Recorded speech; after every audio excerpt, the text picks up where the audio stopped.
Hello, ladies and gentlemen. As always, I'm your host, Airsoft Alan. Yes, part 2 of the woodland video series I'm doing. And this one is, of course, talking about what camos you should look at. So, I've gotten this question a lot whenever I go and play in the woods, is that what camos should you look at? What what sort of uniforms you should look at if you actually want to have better concealment or anything of that nature when playing in the woods. Now, understand that I do play in the heavy woodlands a lot. But here's the thing.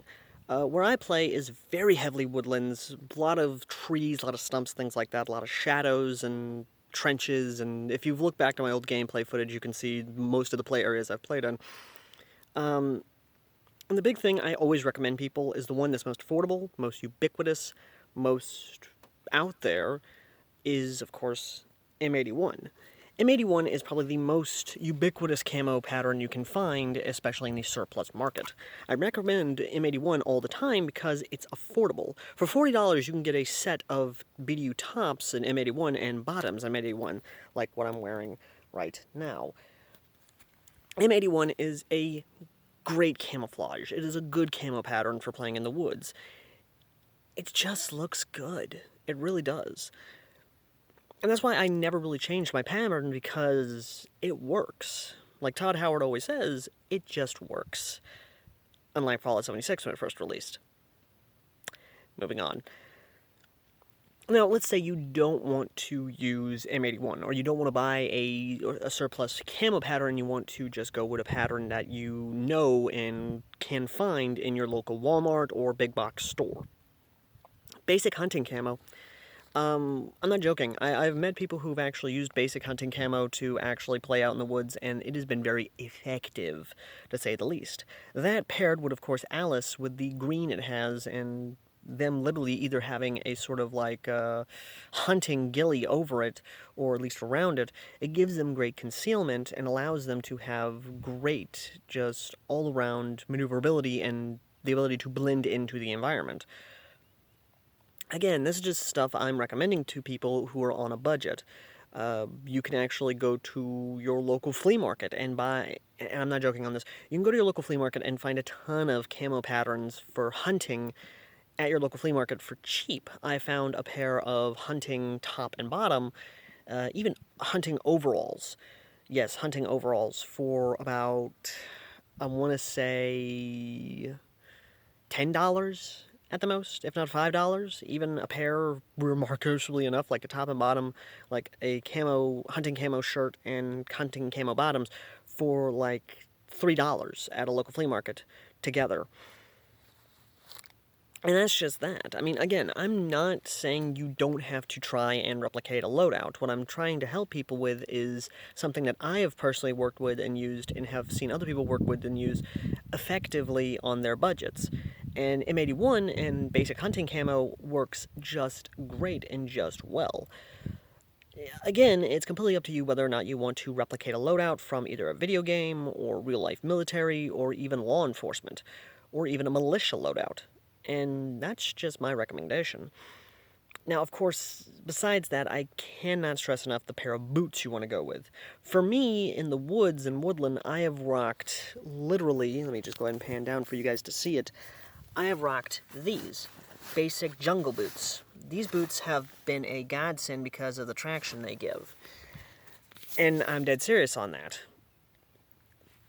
Now, of course, minor health tip before I end this video.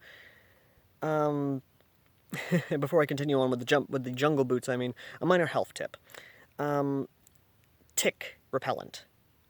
I can't stress it enough.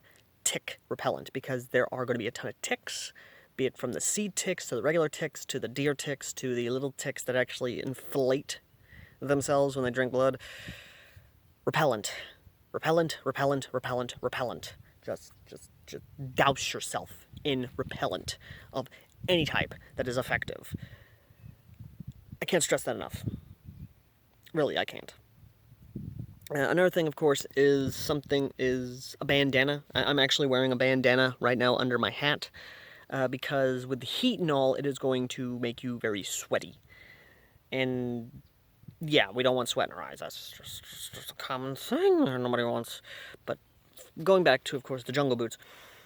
Any boots that are going to give you ankle support and have great traction is something you want to look at to wear alongside your BDUs, because as long as they're black, you're going to have great camouflage, because, again, you don't want to wear bright boots. You want to wear dark color boots with the dark color clothing to help give you concealment in the woods, or even jungles, or anywhere where there is a heavy foliage area. Even tall grass, you're going to want something that's going to give you great concealment. Now, I know everyone's going to sound off in the comments section saying, oh, they want to go for multicam, you want to go for multicam, you want to go for cry, or anything of that nature. Understand, my channel has never been about the most expensive, never been about the most flashy, never been about that Gucci gang. It's always been about the common man, always been about someone who can afford it on a budget. That has been my channel in a nutshell, and that will continue to always be my channel in a nutshell. Now, does that mean I will review those things, or does that mean I will shy away from those things?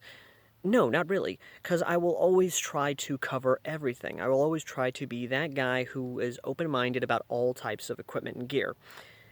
However, in the woodlands, I will never replace my M81s because they've been so effective. They've always worked. They've always been there since the beginning when I started actually looking at camo patterns, because before, I rocked hunting camo, and then I switched over to M81, and that's just been so good, so effective for me.